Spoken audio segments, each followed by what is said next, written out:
Tonight, the Lagos Judicial Panel on Restitution for Victims of SARS admits in evidence post-mortem results of the 99 bodies deposited at the Lagos morgue between October the 20th and 27th, 2020. Bandits kidnap a lecturer's wife and their 3 children in Zaria, Kaduna State, as the abductors of 121 students of Bethel Baptist Secondary School demand food items from parents of the abductees. The president demands crushing response by the nation's military against the rampant bandits in Kaduna and Zamfara states, says the armed forces and Nigerians must summon courage to defeat insecurity. And Haiti calls on the UN and US to send troops to the country to protect key infrastructure following the assassination of President Jovenel Moise.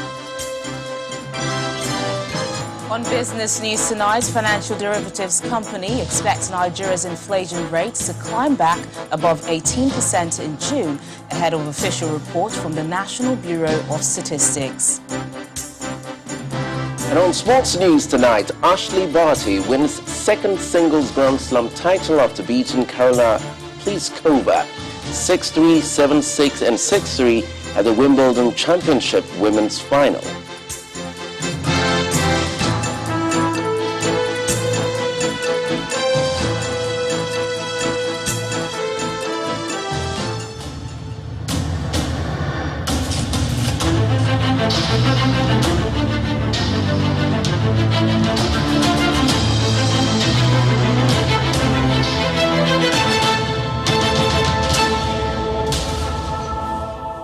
The Lagos Judicial Panel on Restitution for Victims of SARS and other related abuses has admitted in evidence post-mortem results of all 99 bodies deposited at the Lagos morgue between October the 20th and 27th, 2020. A consultant pathologist to the Lagos State Government, Professor John Obafunwa, who testified before the panel, brought the results following an order made on June the 5th for it to be produced. The documents were contained in 2 plastic bags. The chairman of the panel, Justice Doris Okuobi, admitted the documents in evidence after the counsel to some NSAS protesters, Senior Advocate of Nigeria, Yinka Olumide Fushika, moved for the documents to be admitted. There was no objection from other parties before the panel. At the June 5th sitting of the panel, the chairman, Justice Okuobi, had ordered Professor Obafunwa to bring before the panel the post-mortem reports conducted on all 99 bodies, which was said to have been picked from different parts of Lagos between October the 20th and 27th. Professor Obafunwa had testified that of the 99 bodies, only 3 were labeled as NSAS Lekki. It's not my job to be going to police station to be asking them. Okay. But you did so in this case. I never said that. You said so. You said I should abandon the document when I ask you any question about where bodies are and all that, and I show you documents relating to it. You tell me to go to autopsy reports. I said some of the answers you're looking for, you'll find in the autopsy That's why I'm asking the report. question. That is not the same thing as what you just said. That is why I'm asking the question. No. Does an pathologist doing an autopsy, Yeah. is it part of his duty to go and be checking whether if a document says body was picked up at this place, prison service, Abuja, Lagos, wherever, is it part of the autopsy process? To go to the prison service and find out. Is that the purpose of an autopsy? Okay, calm down. Now let me educate you. Answer my question. Hold it. When I'm dealing with some... The question has been answered. It is said it is not the job of a pathologist to go to police stations to find out where bodies are picked up from. But as a forensic pathologist, in some situations I can go to the scene. No, sir. I didn't ask you. You are referring to autopsy reports. Stop referring me to autopsy reports when I ask you questions on these documents.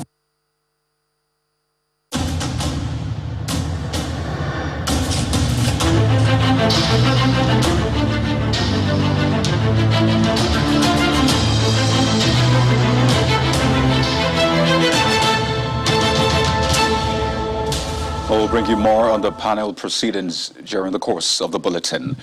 Meanwhile, kidnapping seems not to be abating in Kaduna State, and a lecturer's wife and their 3 children are the latest victims. The family members were abducted yesterday from their home in Milgoma town in Zaria local government area of the state. According to eyewitnesses, the kidnappers stormed the area, which is opposite the Ahmadu Bello University Teaching Hospital in Shika, and broke into their house through the gate and took the woman and the 3 children while their father was away. It was gathered that the bandits made their way to the area through a village called Nasarawan Buhari and later went away with the 4 victims through another village called Beye. Residents told Channels Television that some members of a local vigilante group were able to prevent the kidnappers from taking away more victims. Meanwhile, the president is asking the nation's military to respond to the bandits killing innocent citizens in part of the country in a language they understand. In a statement by his media aide, President Muhammadu Buhari condemned the repeated killings by bandits in Zamfara and Kaduna states, urging the military to exact a crushing response against the gunmen.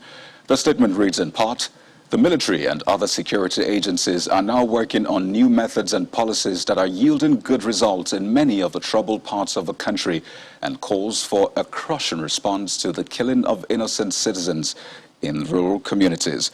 He condemned some politicians whom he said are making utterances on security, merely seeking applause, asking them to join the ongoing genuine efforts to find lasting solutions to the challenges confronting the nation. He also expresses the nation's sorrow over the loss of lives, urging security agencies to do everything possible to prevent the recurrence of attacks with impunity. Well, the abductors of the 121 students of Bethel Baptist Secondary School in Chikun local government area of Kaduna State are demanding food items from their parents to feed the children. The parents who disclosed this during their daily prayer sessions to seek God's intervention on the matter also said that the kidnappers have not made any demand for ransom.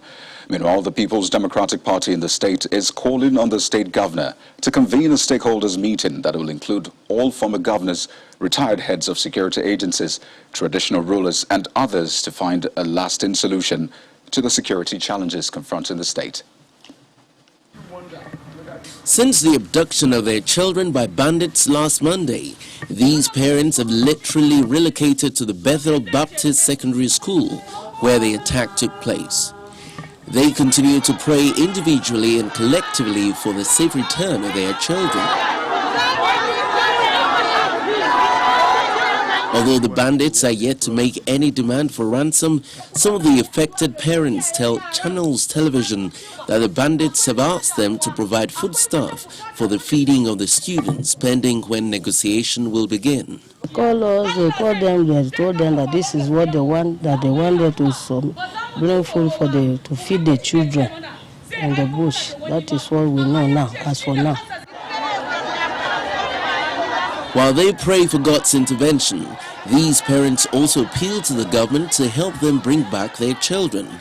There's the head of state among them, doctors and nurses among them, who will hold us tomorrow. Then we are appealing to the governor that he should please take charge. Let him do something about it. Among those equally worried about the spate of bandit attacks in Kaduna State are members of the main opposition party in the state, the PDP, whose 2019 governorship candidate Isa Ashiru is also at the school to sympathize with their parents. I want, on behalf of my entourage, to commiserate with you, pray to God Almighty that this will be the first and the last, not only to the family, but to the entire state. We are in serious problem in this country. What is happening to us is something that is better imagined. Others reiterate the call for creation of state police as key to ending insecurity.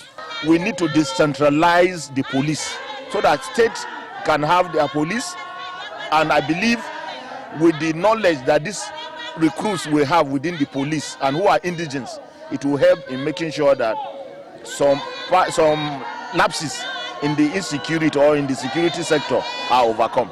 As the waiting game continues, the proprietor of the school denies any security laxity on the part of the school management, laying the blame on the total collapse of the nation's security architecture. But I don't know where the news is coming that they gave us order to close the school, and we refuse to close the school.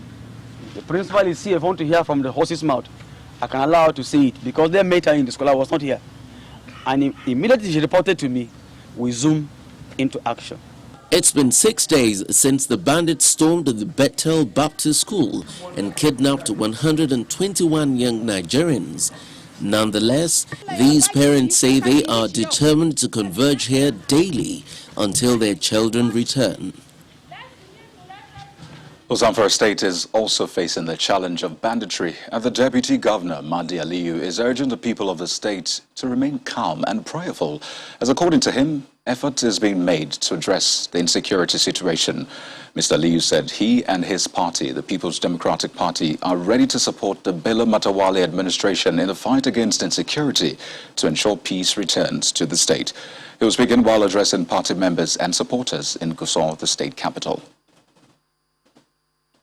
The issue of insecurity is rather unfortunate. It's something that we inherited even when His Excellency was sworn in both of us May 29th, 2019. And he has done a lot of efforts trying to curtail the security situation in the state. But unfortunately, we're where we are right now. But at the same time, I'm now in a position, and His Excellency is in APC, and I'll continue to support him any way he deems fit for me to support.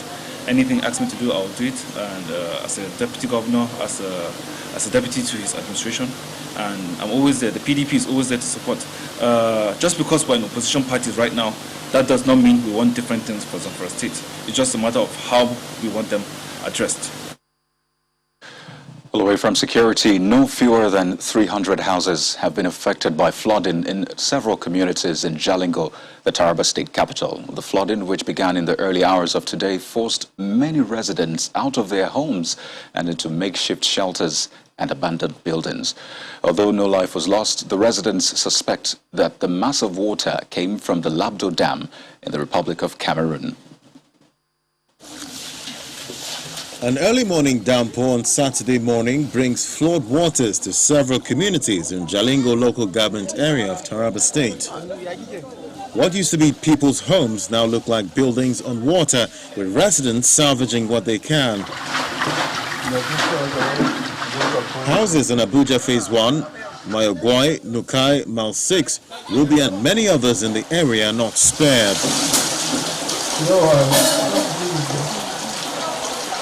Despite all these, many are seen standing on this bridge which cracked due to the force of flood without thinking of the risk associated.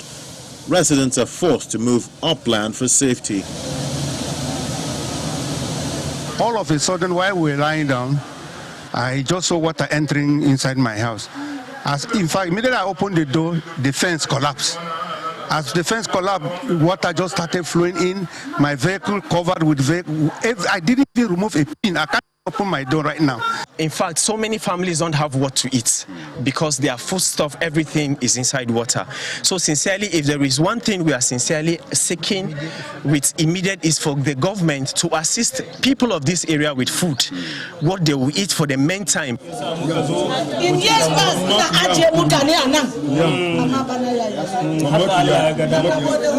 The Red Cross Society and a delegation from the state government are on the ground to assess the situation and render help. In this regard, it's not the issue of whether Adamawa State government or Taraba State government, but the government at the, because it's a diplomatic issue. So I think it is a government at the national level that will engage the relevant authority at the neighboring state, neighboring countries that is so involved in this kind of activity. And whenever necessary, sometimes, dam, you have to give it also. You have to open way for the water to pass. Whenever they are going to do this, let us be communicated.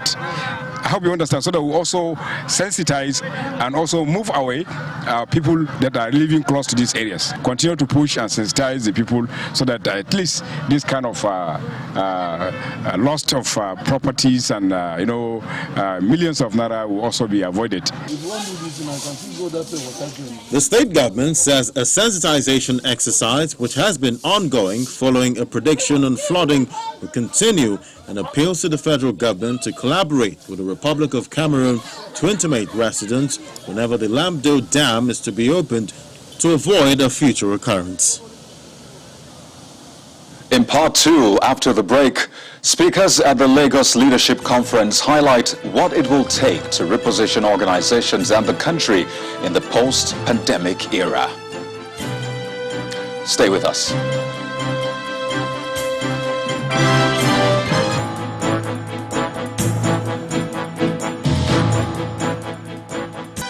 Well, if you've just joined us, you're watching the news at 10, live on Channels Television Lagos. A reminder of our top stories. The Lagos Judicial Panel on Restitution for Victims of SARS admits in evidence post-mortem results of the 99 bodies deposited at the Lagos morgue between October the 20th and 27th, 2020. Bandits kidnap a lecturer's wife and their 3 children in Zaria, Kaduna State, as the abductors of 121 students from Bethel Baptist Secondary School demand food items from parents of the abductees. The president demands crushing response by the nation's military against the rampaging bandits in Kaduna and Zamfara states, says the armed forces and Nigerians must summon courage to defeat insecurity. And Haiti calls on the UN and US to send troops to the country to protect key infrastructure following the assassination of President Jovenel Moise.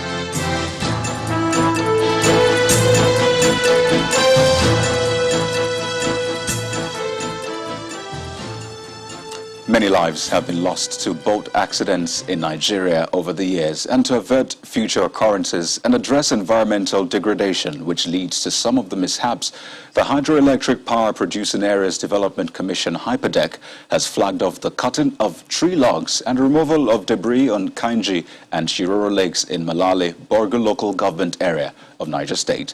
The federal government is also assuring the Commission of its support for the completion of all its projects and activities to enhance its mandate.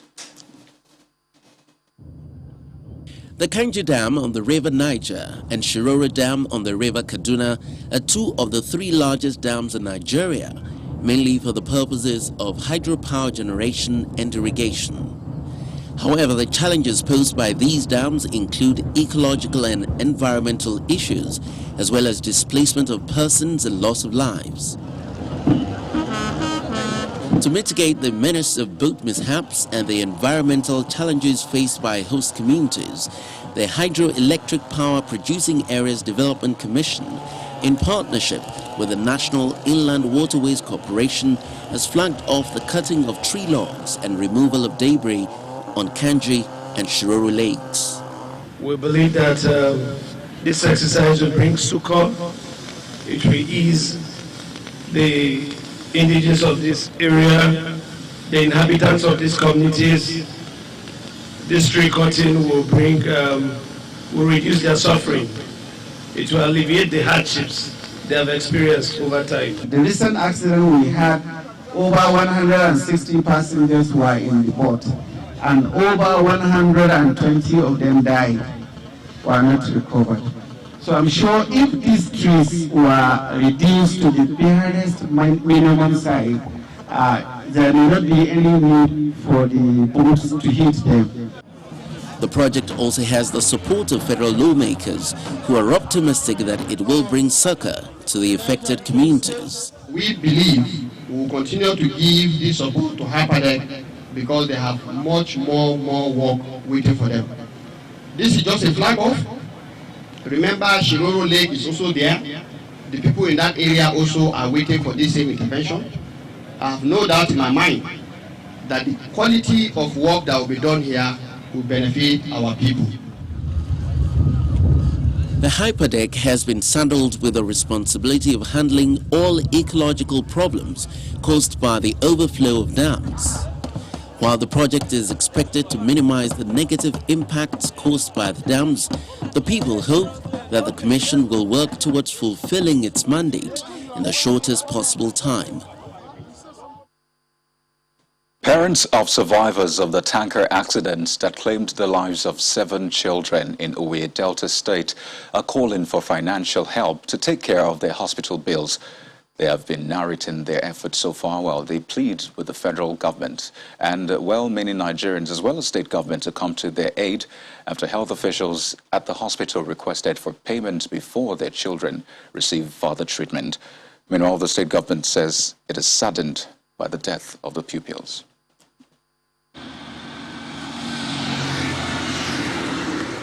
Thursday, the 8th of July 2021 began like any other day in Uwe, Delta State, but things turned tragic by the middle of the afternoon after a truck loaded with petroleum products loses control and rams into primary school children waiting by the roadside for commercial vehicles to take them home.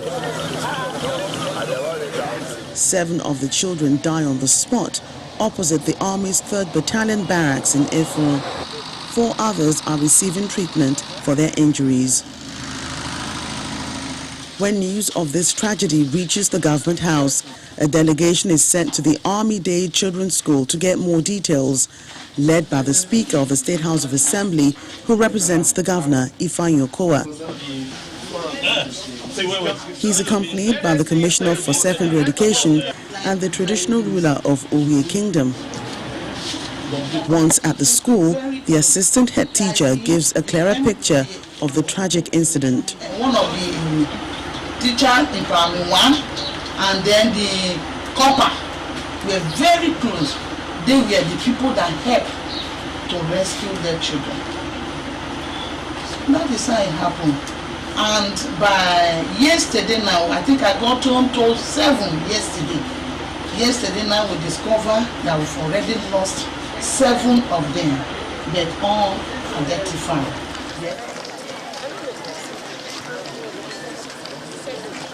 Then to the hospital where one of the survivors is getting medical attention. His parents are grateful that he survived, but they worry that his condition may get worse because of mounting medical bills. I don't have money. I'm just appealing to the hospital to help him get healed from the operation, which had to be redone because of internal bleeding.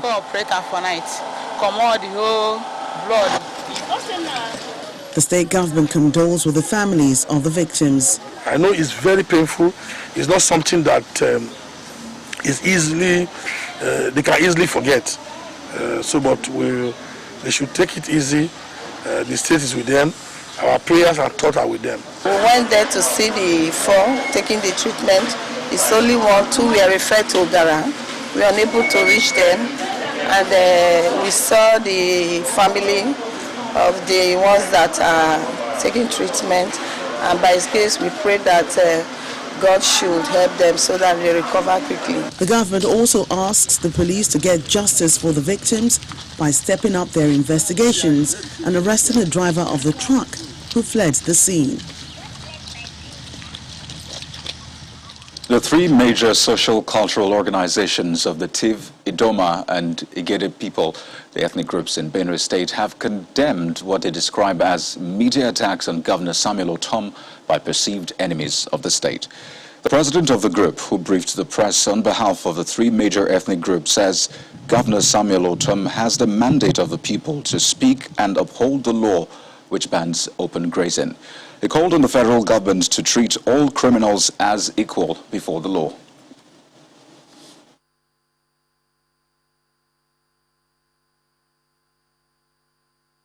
Governor Ortom is an attack on Benue people.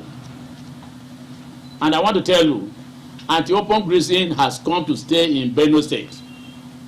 There's nothing nobody can do about it.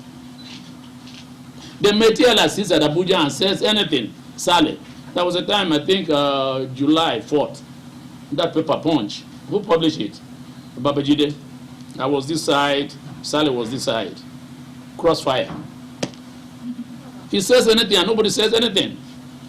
They are seen with AK-47. But if a Gatu man takes knife just to cut grass cutter, he's arrested. I mean, we're in the same country. And some of his ministers will say they should give AK-47 to Metiala. They should create a commission for the fallen herdsmen. I've been telling them, who needs commission? The farmers need commission more, because you have your 4,000 tubers of yam there. The herdsman will come and burn all of them for the cows to eat. As far as we're concerned, there are not too many people that will do what Oton has done in terms of these herdsmen. A lot of them would have been bought over. There's no amount of money that the herdsmen don't have. How many people will risk their life as he has done? Well, here in Lagos, Alitis of Lekki Scheme 2 are protesting the neglect of their state after over 2 decades of its establishment. Well, the Lagos State Site and Service Scheme is fitted with an 11 kVA power substation, water reservoir, fire stations and other facilities which unfortunately have never been deployed. The residents are calling on the Lagos State government to reach out to them and fix the dilapidating estate. Our correspondent, Chris Elems, reports. The Lekki Scheme 2, established by the Lagos State government in 1996 and located on the Ogumbo axis of Lagos, occupies 513 hectares of land. It was designed to cater to the housing needs of Lagosians desirous of a quiet and serene environment. The scheme was fitted with a water reservoir, an 11 kVA power substation, fire station, police station and more. For the subscribers, it was the perfect treat, but never got off the ground. And now they express their frustration through this protest.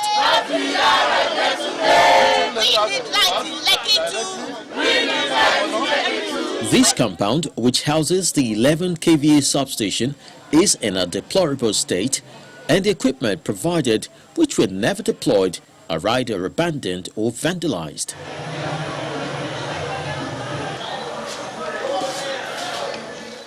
Not for one day has this substation provided any form of power to the scheme. We were aware when we read in the newspapers then that the contract for this substation had been awarded, and the contract period was for 12 months. If I reckon very well, this probably was about 15 years ago. There are over 150 roads servicing the scheme, with only 65 constructed. Some of them already depreciated. The network of roads are so bad that there's so much traffic in the morning, during the rush hours, and in the evening as well. Right? So you could take as long as 35-40 minutes just to be able to get out of the estate to get to Abraham Adesanya. So also are the water reservoir and the fire station. When we first came in here and sited our office in this area, we were happy to see a fire station. But then one day there was a fire incident, and we saw on the estate group, the scheme group, people were shouting, there are no fire trucks here, they've had to go and get one from Lekki Phase 1. I'm thinking, what is going on here? A water distribution system that has never functioned at all. There are no pipes, so life is just generally miserable for us here. They paid capital development levy to the New Town Development Agency, the Lagos State agency responsible for its administration. We've written dozens of letters.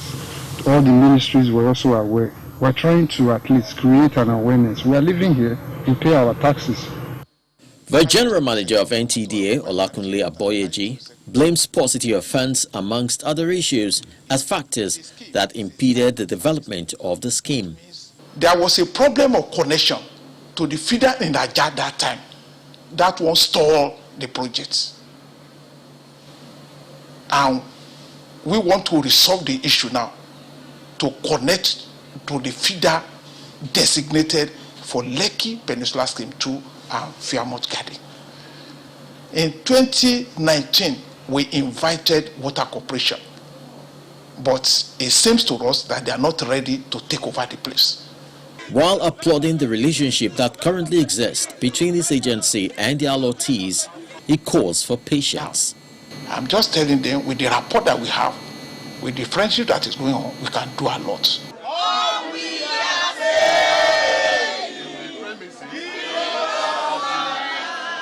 Those who bought into the scheme have waited for years to enjoy basic amenities, which ordinarily shouldn't be the case. According to them, one more promise broken could erode further the existing faith they still have in the government. Chris Elems, Channels Television News. Efforts are on to stop the importation of Bayrite, with plans by the federal government to launch the production of the commodity in the country. Well, this is according to the Minister of Mines and Steel Development, Mr. Olamilekun Adegbite, who explained that some local industries have shown the capacity to develop the nation's huge deposit of Bayrite. The minister was speaking when he met with the management of the Nigeria Extractive Industries Transparency Initiative in Abuja. Bayrite is a natural resource used in making high-density concrete to block X-ray emissions in hospitals, power plants, and laboratories. The leadership of the Ministry of Mines and Steel Development is meeting with the management of the Nigeria Extractive Industries Transparency Initiative to form a partnership that is expected to improve revenue generation from the solid minerals sector.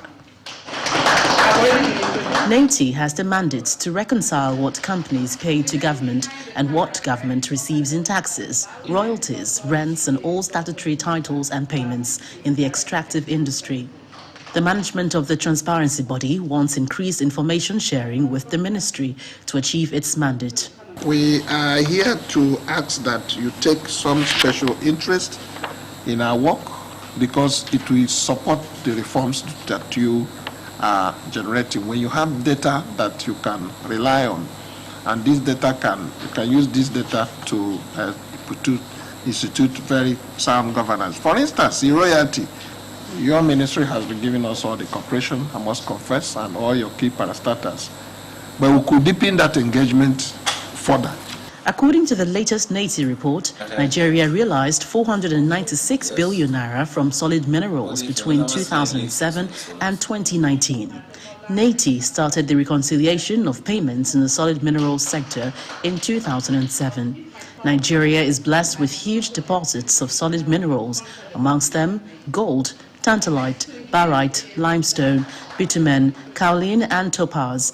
In 2019, the sector generated 79.96 billion naira and contributed 0.26% to gross domestic product. The figure represents a growth from 0.12% as at 2015. The minister gives insight into the ministry's plans to improve the sector. In a few weeks, I'll say weeks, maybe not months, because we set up a committee now. We want to launch Made in Nigeria Bayrite. It's called Proudly Nigeria. Now, NATI will there. In a few weeks, we have 50 bags, world standard Bayrite now. That's been produced from Nigeria, milled in Nigeria, bagged in Nigeria, and we've written on it, Proudly Nigeria. Bitumen is another thing that we're working on. And we're looking at the last quarter of this year, maybe by October, we should do the auction for bitumen licenses, which is what Mr. President recommended, so that we can earn some money. The ministry equally adds that it is updating its ICT infrastructure to enable its link agencies under the ministry to ensure that all data of royalties paid and funds received can be properly monitored. This is one of the strategies that should hopefully deepen the relationship between the ministry and NATI to ensure a regime of transparency and accountability in the nation's solid minerals sector. Meanwhile, experts have challenged young Nigerians to invest in agriculture and take advantage of technology to create businesses that will last. These are part of the submissions at a one-day leadership conference in Lagos, with experts drawn from across 3 fields to share their experiences. Repositioning the economy for the future, especially in the post-pandemic era, is the aim for this convergence in Lagos. Here, experts in agriculture, technology and leadership share from their wealth of knowledge. This is for somebody that is considering is information technology. For me, IT, data is the new oil as we used to know it. Hydrocarbon and whatever is going off. Some Nigerian companies have been attracting foreign direct investment into Nigeria. They are not dealing it in oil. They just have companies that are into payments, companies that are into some sort of IT solutions. From technology to agriculture, data shows Nigeria's food imports surged to a 5-year high in the first 9 months of 2020, despite the federal government's continuous push to boost local production. A total of 1.2 trillion food products were imported into the country from January through September 2020, indicating a 65% rise over 2019. This expert is convinced there are opportunities in agribusiness. Agriculture is the only profession that can accommodate any business, any idea, from tech to geology to medicine. There's nothing you can think of that agriculture cannot embrace. And so the youth need to pioneer this, and that can scale them to the world. They don't need to leave Nigeria to do this. When all is said, changing the mindset is key. It's a quiet revolution that speaks of your ability to think through solutions before you learn, and then you can teach. So you're not a dumping ground for different people's opinion, but you're able to think through to see what sort of solution is peculiar to my situation. Then you can then imbibe it by way of learning and then share it. That creates what you call a quiet revolution. For the convener, it's been 14 years of pushing the leadership envelope, and according to him, the paradigm is shifting. One of the key things we are thinking is young people whose mindsets have been, we've had all manners of leaders built out of this who we are also monitoring as they are in certain positions. We see them need to have a new way of thinking. Too many people are getting into positions without anywhere where they learn leadership. So in our own little way, we call it our small way of bridging the gap. The Lagos Leadership Conference seeks to inspire, challenge and empower participants to face the new realities of the marketplace and economy.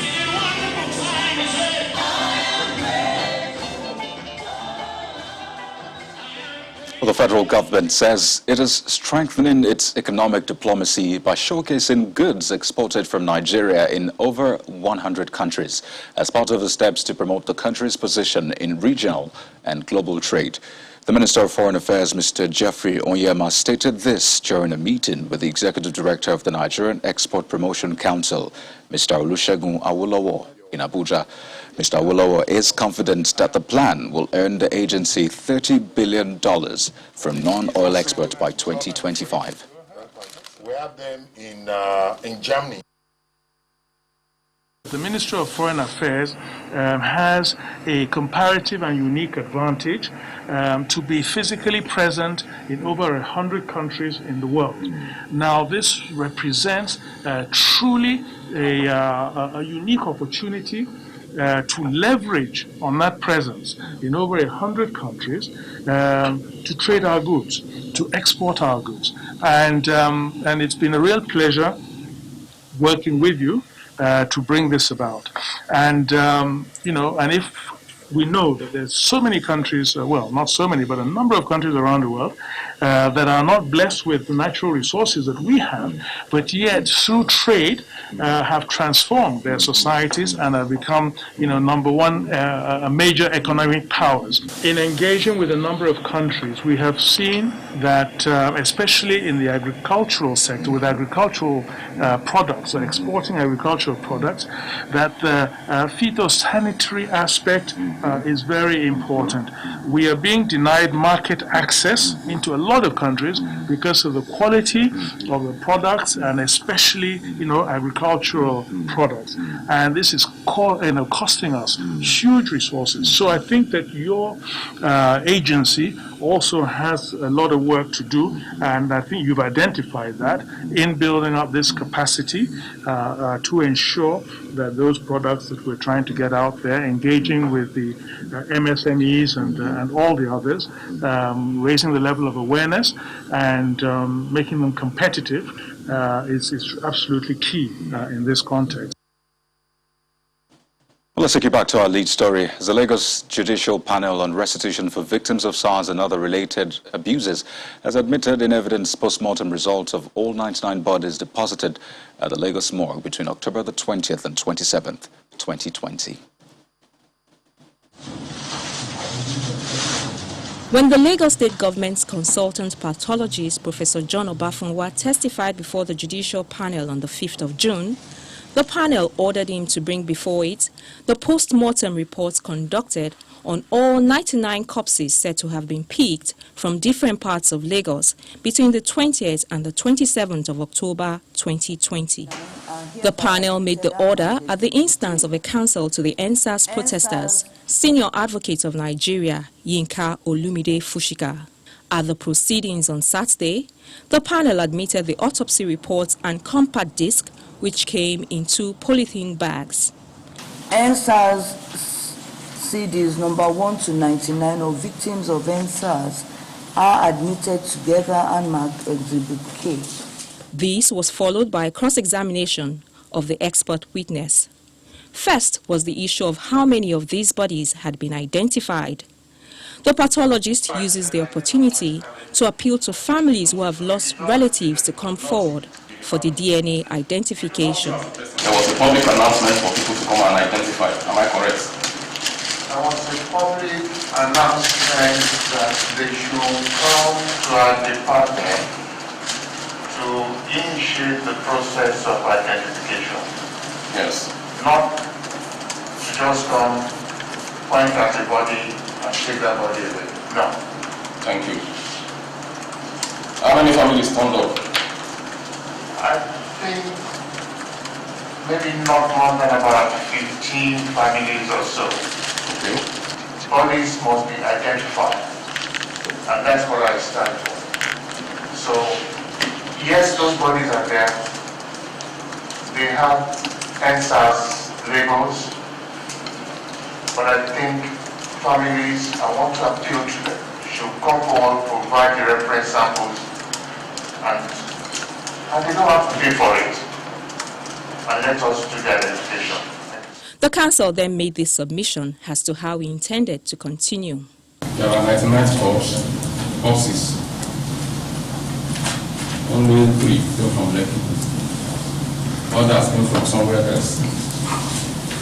That's summary by them, by the department, that didn't receive any corpse.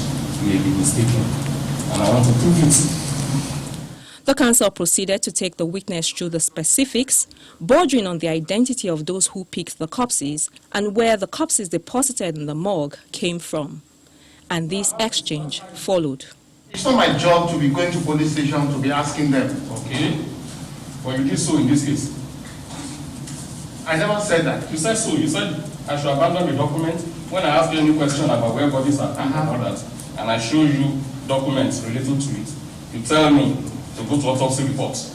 I said some of the answers you're looking for, you'll find in the autopsy report. That's the question. That is not the same thing as what you just said. That is why I'm asking the question. No. Does a pathologist doing an autopsy? Yeah. Is it part of his duty to go and be checking whether if a document says body was picked up at this place, prison service, Abuja, Lagos, wherever, is it part of the autopsy process? To go to the prison service and find out. Is that the purpose of an autopsy? Okay, calm down now. Let me educate you. Hold it.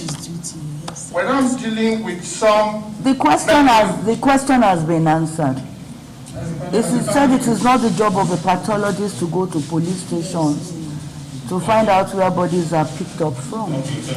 But as a forensic pathologist, in some situations, I can go to the scene. No, sir. I didn't ask you. You are referring to autopsy reports. Stop referring me to autopsy reports when I ask you questions. The testimony of the witness came to an abrupt end when the counsel announced that he needed to consult with his client on whether to continue to participate in the proceedings of the panel. Further cross-examination of the pathologist was then adjourned to Tuesday, the 13th of July. Shola Shayeli, Channels Television News. Now for the latest business stories, here's Teniola Shubawali. Hello, Tenny.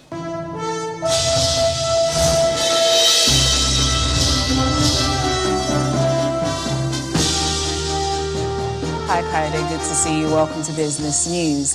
18.1%, that's the rate the economic advisory firm Financial Derivatives Company expects Nigeria's inflation to climb back to in June, ahead of the official release of the figures for the National Bureau of Statistics later next week. The projected figure would represent a 0.17% pickup from the 17.93% lower rate recorded in May. FDC credits the upward inflation forecast to rising global food prices, the impact of inflationary pressure from other major economies, as well as the recent adjustment of foreign exchange rate by the central bank on May the 24th. Meanwhile, the Bureau of Statistics is expected to release the latest monthly inflation report on July the 15th. Nigeria's poverty situation is unacceptable as the country is endowed with wealth of natural resources, and that's according to the president of the African Development Bank, Dr. Akinwumi Adesina. He made the remarks today during a convocation lecture at the American University of Nigeria in Yola, the capital of Adamawa State. Dr. Adesina pointed out that 38.5% of the country's youths are unemployed, lacking skills and economic opportunities, which is a major factor for anger and restlessness. While urging the government to prioritize investing in the youth, Dr. Adesina mentioned that Nigeria must start managing its diversity for prosperity, as its citizens deserve wealth rather than poverty. The Nigerian Exchange will be hosting a webinar on privatization and economic reform program, which is expected to showcase the investment opportunities in Nigeria. Key participants expected to discuss at the virtual event, which holds next week, include Nigeria's Vice President, Professor Yemi Osinbajo, the Minister of Finance, Mrs. Zainab Ahmed, the Director General of the Bureau of Public Enterprises, Mr. Alex Oko, the Executive Secretary of the Nigerian Investment Promotion Council, Yewande Sadiku, and the Group Chief Executive Officer of the Nigerian Exchange Group, Oscar Onyema. The webinar will hold on Tuesday, July the 13th, from 2 to 4 p.m., while interested participants can join the event via the website on the screen. The total value of transaction carried out at the investors and exporters window of the forex market fell further by 11.97% to $518.10 million week to date as at July the 9th. According to latest report from the FMDQ exchange, the weekly average rate for the Nigerian Autonomous Foreign Exchange also dropped 0.13% to 411 naira 28 kobo against the dollar within the comparative period. At the Bureau de Change segment of the forex market, the naira was unchanged as it remained at 500 naira to the dollar. Meanwhile, at the FX spot, forwards and futures markets, the total turnover for this week were negative across the board. Meanwhile, Nigeria's foreign exchange reserve is still on the downward spiral as it dropped further by $113.15 million week on week to $33.12 billion as at July the 6th. However, analysts expect improvement in liquidity at the investors and exporters window of the forex market over the medium term due to expected increased oil inflows in line with the rise in crude oil prices, and as well as inflows from foreign currency borrowings by the government. The local equities market closed the first full trading week of July in the red, with the gains earlier posted completely wiped off, largely due to profit-taking on Airtel Africa's share price. The main index of listed equities dropped by 0.57% below the 38,000 level, which it regained recently, while the market's total value fell by 0.62% to 19.796 trillion naira. However, 4 out of the 5 sector indexes of listed equities closed the week in the green, while the NGX Consumer Goods Index was the lone decliner on the sectoral chart, as it fell by 0.32%. Meanwhile, UPDC is top among 44 gainers, following a 40.70% increase in its share price. Red Star Express leads 22 other losers, down by 15.26%, while the trio of Fidelity Bank, FBN Holdings, and Zenith Bank are major contributors to the 32% increase in the total volume of shares traded this week. And that's business news tonight. It's back to Kaide for the rest of the news at 10.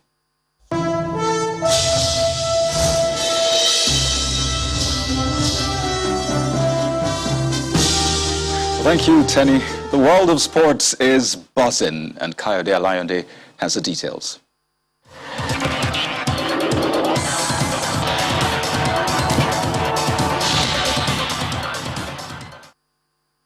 Many thanks, Carrie. Absolutely is a busy day in the world of sports.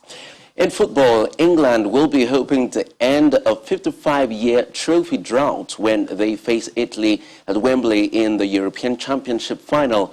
This Euro 2020 final will be England men's first major final since 1966. The Three Lions have never won the European Championships. Meanwhile, Italy are looking to win the European Championship for the first time since 1968 and secure their first major trophy when lifting the 2006 World Cup. Sunday's match will be Italy's 10th major final, including 6 World Cups and 4 Euros. And 6-time Ballon d'Or winner Lionel Messi has the chance to win his first major tournament with Argentina when they meet Brazil in the final of Copa America in Rio in a few hours from now at the Estadio do Maracanã. Brazil's Neymar, a former teammate of Messi's at Barca, is also looking to seal a first major success with his country in the first Argentina-Brazil Copa America final since 2007. As the two most powerful national teams in South America clash, football lovers hope it will be a great match. And that will be all on sports. Back to you, Caddy.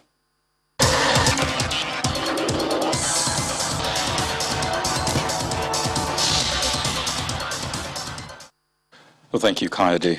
In Somalia's capital, Mogadishu, at least 8 people have been killed and several others injured after a suicide car bombing targeted a government convoy. Officials say the convoy was carrying Mogadishu's police chief, Farhan Mohammed, who survived the blast. The attack is coming after another explosion targeting a tea shop in the city last week, which took over 10 lives.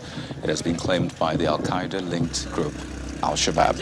The terrorist group has been fighting to overthrow Somalia's federal government since 2007 and launches frequent attacks against security forces as well as government and civilian targets. Well, in the Caribbean, Haiti has asked for foreign troops to be sent to the country to protect key infrastructure after the assassination of President Jovenel Moïse.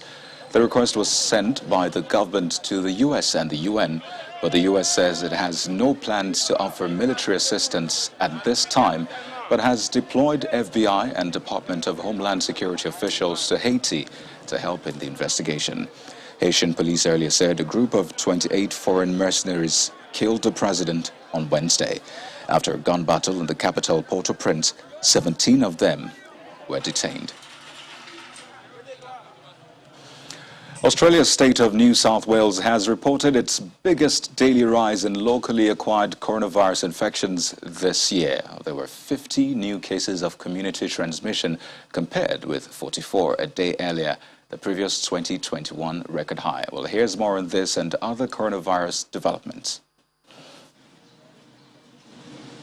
Australia's New South Wales reported 50 new cases of community transmission over the past 24 hours, its highest daily rise in locally acquired infections. Officials warn that worse may be ahead for the city of Sydney, which is currently under lockdown. It's pretty clear that unless we reduce that level of people in the community that are infectious, we won't be able to turn things around as quickly as we can or as quickly as we should. It's a similar situation in South Korea, as the country reports its highest ever number of new daily cases for the third consecutive day. In the past 24 hours, the country reported 1,378 new cases. To contain the spread of the virus, starting on Monday, coronavirus restrictions will be tightened to the strictest level possible in Seoul and neighboring regions for the first time. Elsewhere in Asia, Thailand has reported a record daily figure of 91 coronavirus deaths and 9,326 new cases. The increasingly rapid spread of the virus has prompted authorities to announce tougher containment measures in the 10 hardest hit provinces, effective from Monday and lasting for at least 2 weeks. Over in Russia, the country has reported 752 coronavirus-related deaths, the most confirmed in a single day since the pandemic began, pushing the national death toll to 142,253. Russia has now set 7 new pandemic highs for coronavirus deaths in the last 12 days as it fights a surging outbreak driven by the highly infectious Delta variant. The country also reported 25,082 new coronavirus cases, taking its overall caseload to 5.75 million, the 5th highest worldwide. And the main news again. The Lagos Judicial Panel on Restitution for Victims of SARS today admitted in evidence the post-mortem results of the 99 bodies deposited at the Lagos morgue between October the 20th and 27th, 2020, amidst some mild trauma. And that's the news at 10. I'm Kaido Kikyulu. On behalf of the team, thank you for watching and good night.